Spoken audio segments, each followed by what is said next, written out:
I love December. I love December. I love all the things. Even when it's hard, I love this time of year. There's so much richness.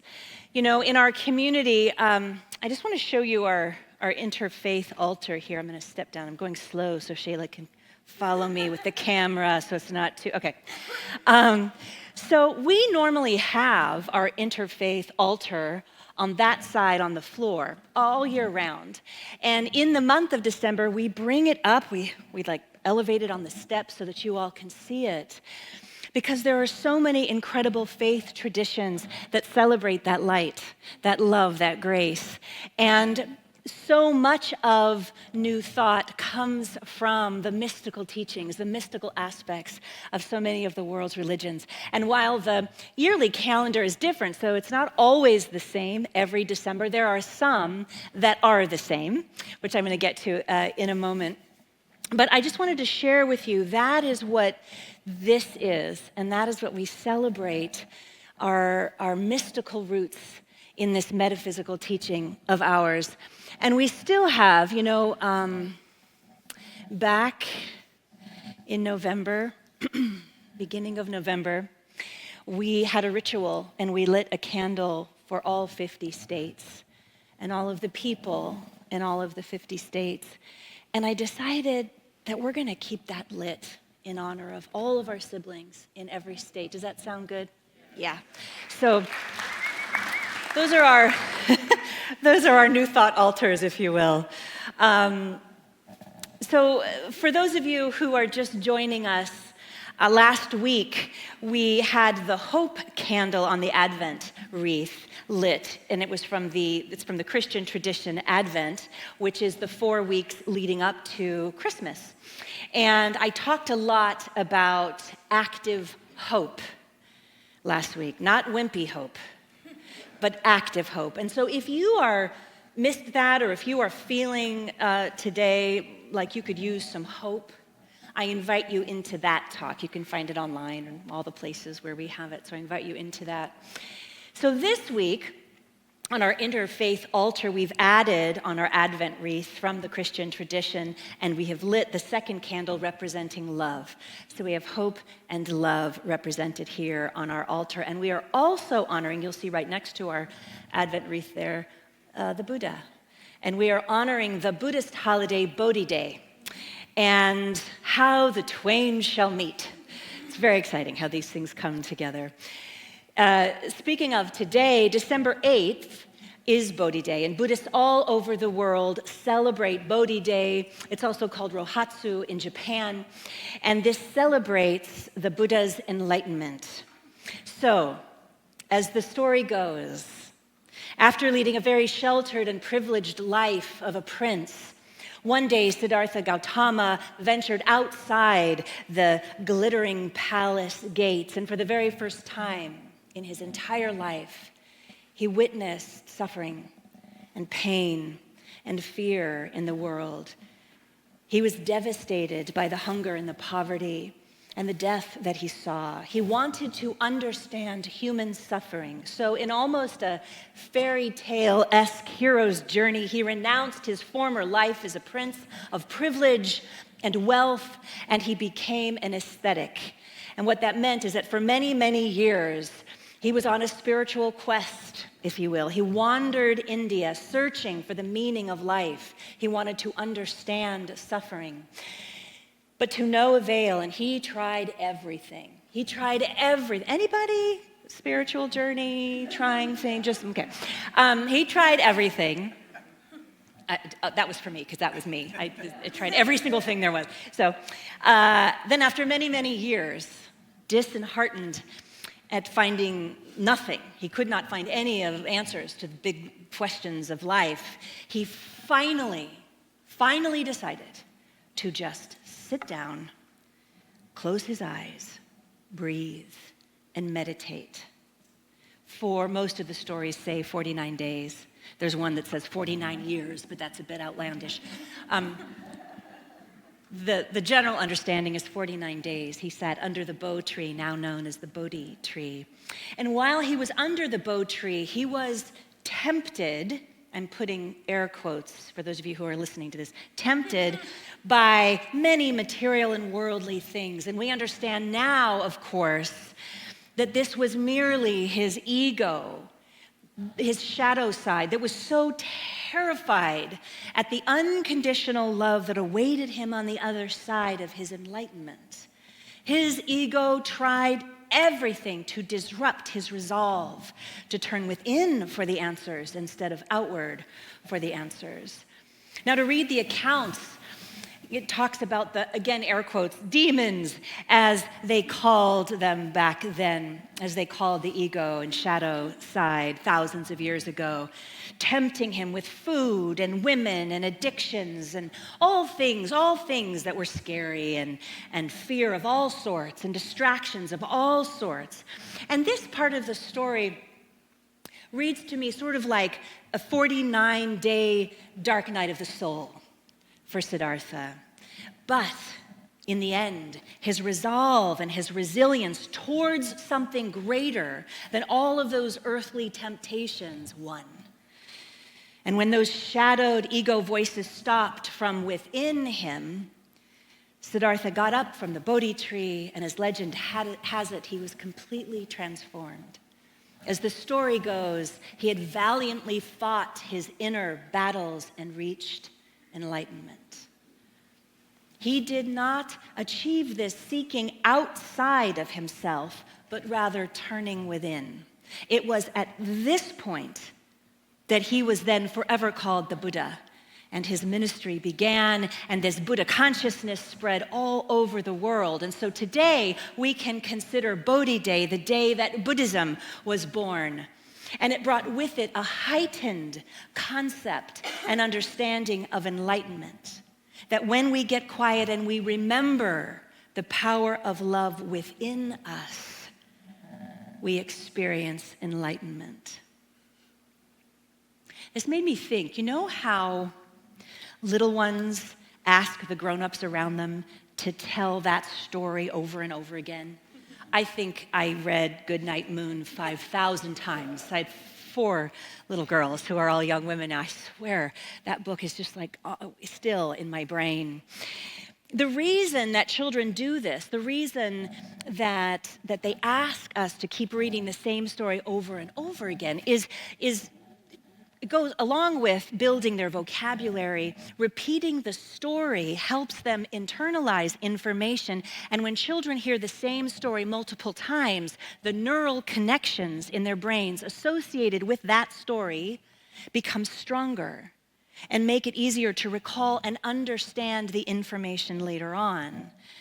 Now, for those of you who've been around for a while, you know that I retell the timeless story of the Buddha every December 8th, or right around there, because the same is true of us grown-ups. As adults, when we hear, especially, I believe, a story that has rich spiritual teaching to it, the neural connections in our brains associated with that spiritual teaching in that story become stronger, and they become more clear. And this is why so often, and any practitioner student will tell you this, we hear or we read the same passage of a spiritual text and we get something new every single time. Every single time. It's not that the story or the passage is new. It's that we have grown and we are in a new place to receive the wisdom and the story even more deeply. So as I prepared my offering or my talk for you today, and I revisited this timeless story of Siddhartha's journey to his inner wisdom, what struck me this year more than ever before was that his enlightenment was not this sort of dun dun dun dun moment. Not at all. The sky didn't open. He didn't levitate under the Bodhi tree. At least there's no account of that. He got up and he walked forward. It was actually the most normal thing. His enlightenment was the most normal thing. And every one of you have had moments, life moments, when you just get something. Do you know what I'm talking about? The situation or the thing becomes so crystal clear. Finally, you say no to that addiction or that behavior that is no longer serving you. Or you say yes to that relationship or that job. Or you say no to that relationship or that job.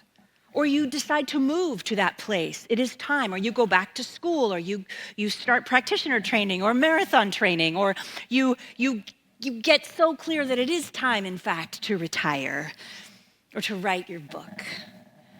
Whatever it is, in that precious moment of clarity, and you've all had it, yes?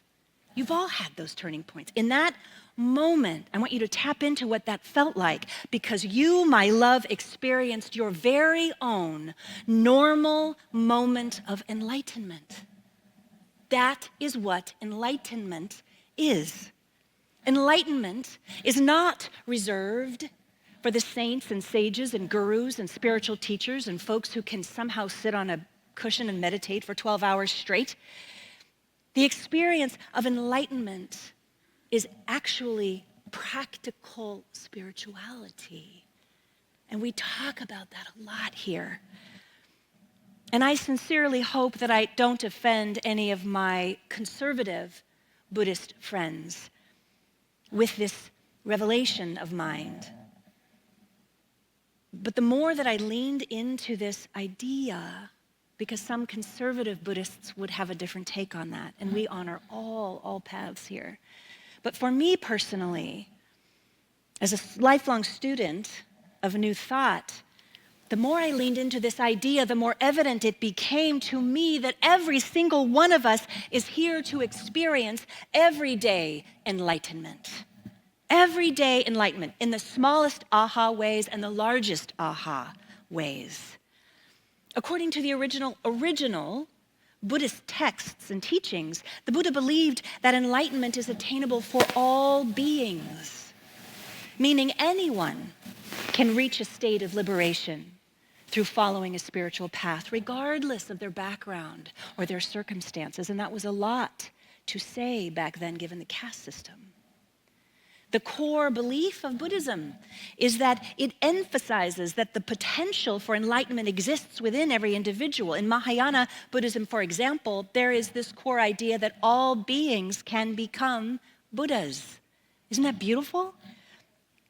Another master teacher, Jesus of Nazareth, who walked the earth 600 years after the Buddha, said, "These things I have done, you will do, and greater."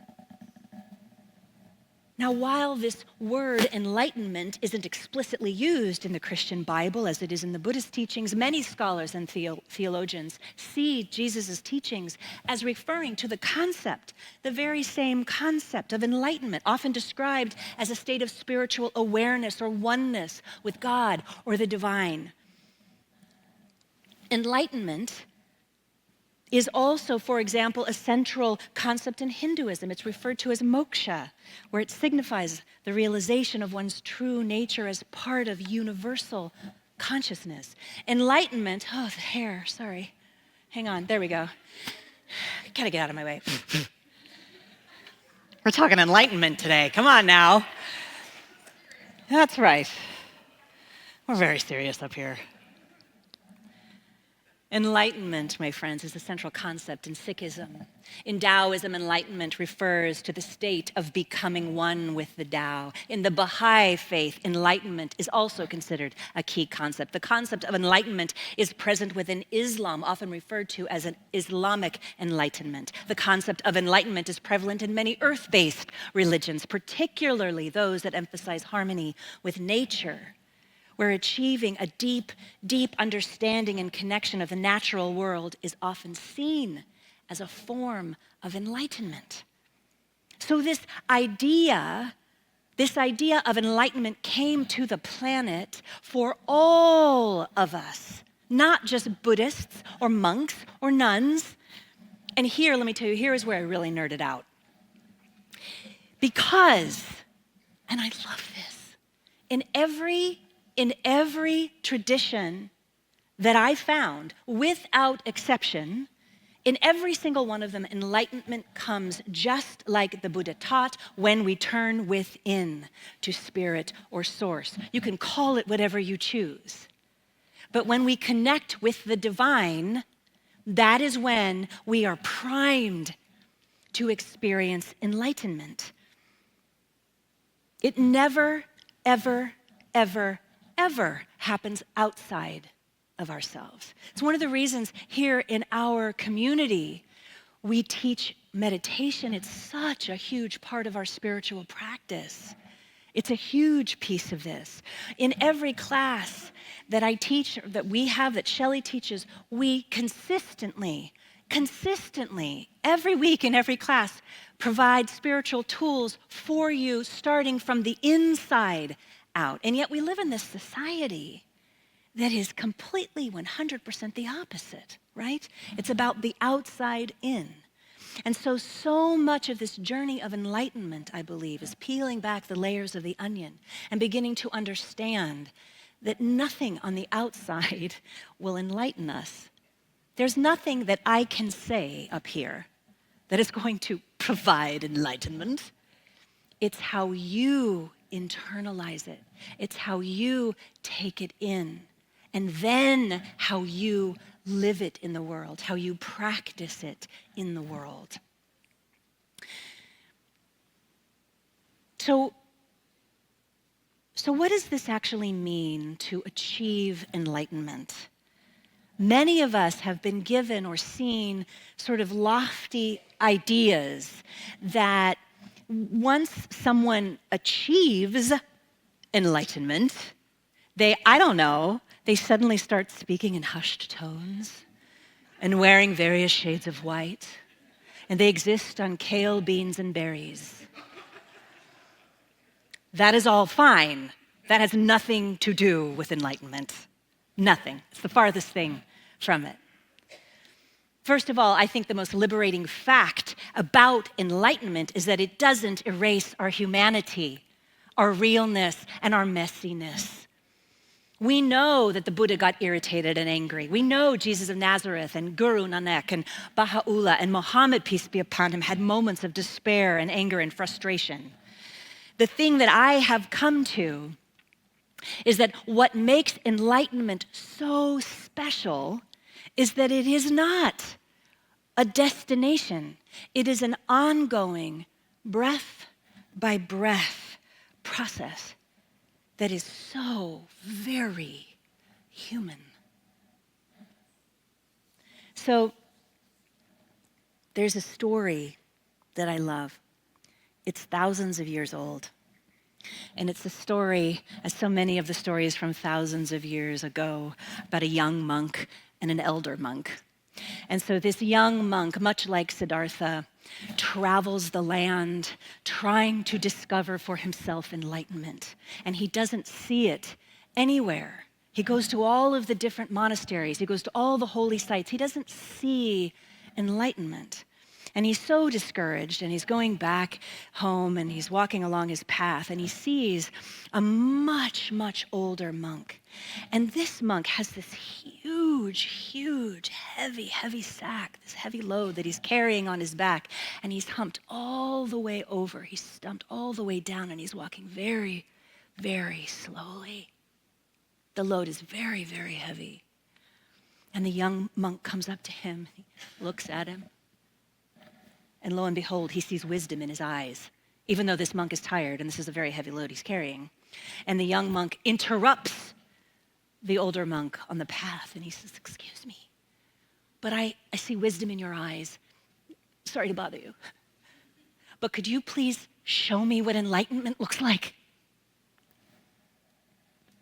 And the older monk, the heavy load, looks up at him and says, and he puts his heavy load down, and he lets go, and he stands up, and he shakes off the pain in his shoulders and his back. And suddenly the younger monk sees that the older monk is much taller than he thought. And the young monk looks up at him, and he sees the older monk, once he releases this heavy load, he starts to seemingly glow. And he smiles, and his eyes are clear.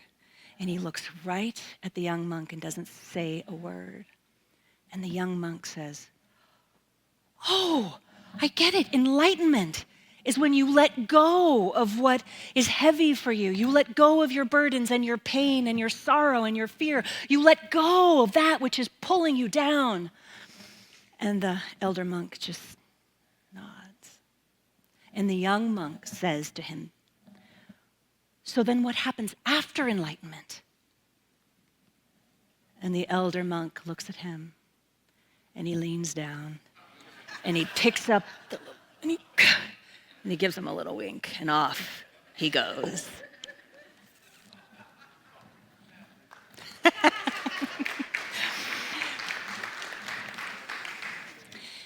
In other words, our enlightenment arrives in moments of awareness and deep connection to the love within us and all around us.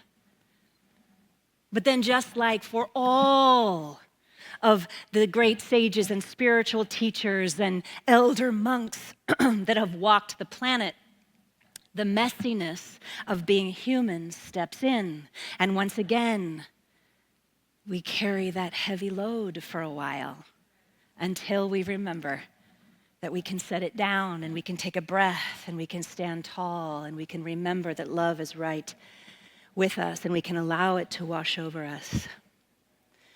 But sometimes I know that it can be hard. It can be hard to remember to set down our burdens, our worries, our fears, especially right now. It can be hard to remember to set aside our concerns. We get so used to carrying them along our path. We get so used to it that they become a part of us. And this is what keeps us from our enlightenment. That's what keeps us from our enlightenment. The other day, my heart was feeling heavy. My heart was feeling heavy about something, and my sister Kelly, who is a practitioner here, happened to call me just at that time. Have you ever had that, where a friend or a loved one calls you just when you need it the most? Oh, it's like, "Hi, God, thanks for calling. I really need you right now." Because she called me at that perfect time. My bestie has a knack for that too. She does as well. Just when I was carrying this load and it was becoming too heavy, I needed to lay that burden down. I needed to remember my way back to love or the universe or God or spirit or source or whatever word you're comfortable with. And it was in that moment that my sister Kelly called me.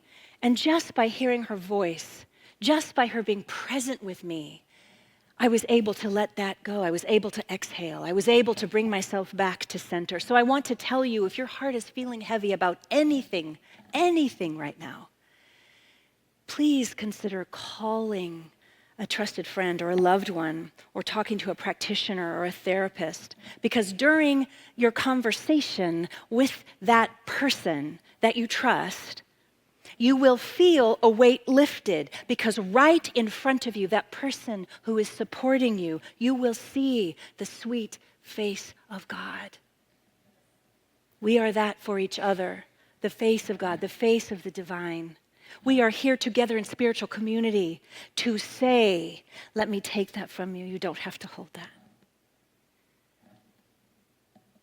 And perhaps you could be this for someone else this week, Perhaps you could call someone that you love or that you know that is struggling or going through something, and you could be their angel. You could be their harbinger of truth. You don't have to even say anything spiritual. You can just say, "I'm here for you." What's on your heart? Share with me what's on your heart. And that, in that moment, will not only be a moment of enlightenment for the person, but for you as well. That's how it works. We become enlightened as we serve others. It's literally a two-way enlightenment relationship. So we get quiet, we turn within, and if it's too heavy, we reach out to someone we love, and we ask them to carry our burden for us for just a few moments. That's how it works. There's a famous Zen Buddhist saying that is very, very old. It goes, Before enlightenment, chop wood, carry water. After enlightenment, chop wood, carry water. Let's normalize enlightenment, just like all of the great teachers and the faith paths taught us to do. As we do this, our light becomes brighter.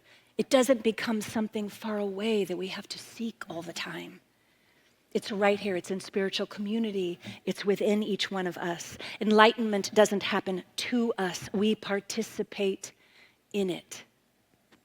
Let me say that again. Enlightenment doesn't happen to us. We participate in it. The fact that you're here today or online or listening later in the week is evidence that you are participating in your own spiritual evolution and enlightenment. Because here's the thing, the very same love, this love that we are honoring this week, the very same love that was at the center of the Buddha and Jesus of Nazareth and St. Catherine of Siena and Lao Tzu and Guru Nanak and Hildegard von Bingen and Zoroaster and Baha'u'llah and on and on and on. The same love, the same unconditional divine love that was at the center of them is at the center of every single one of you and everyone out in the world. Everyone out in the world. The Buddha said, the way is not in the sky, it is in the heart. The way is not in the sky, it is in the heart. And like Siddhartha, in all of his messy, egoic humanness, sitting under that bo tree thousands of years ago, when we make the decision to turn within, to our heart, to that place within us that is unconditional love, we too can remember that we are all of us God's stuff.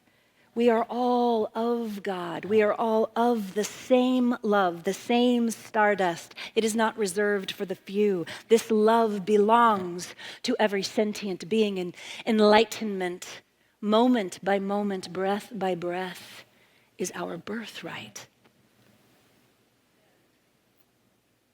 From our reading earlier today that John did so beautifully, Father Richard Rohr writes, love is our deepest identity. Love is our deepest identity. And we have multiple identities, but love is the deepest.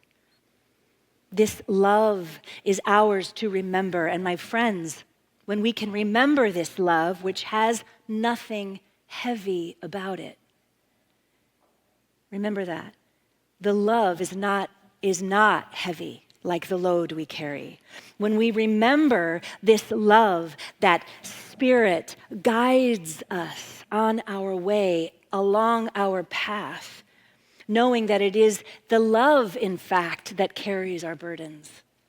It might be carried through a friend or a practitioner, but it's actually love that carries it. We experience our very own, very real, very authentic, ongoing enlightenment.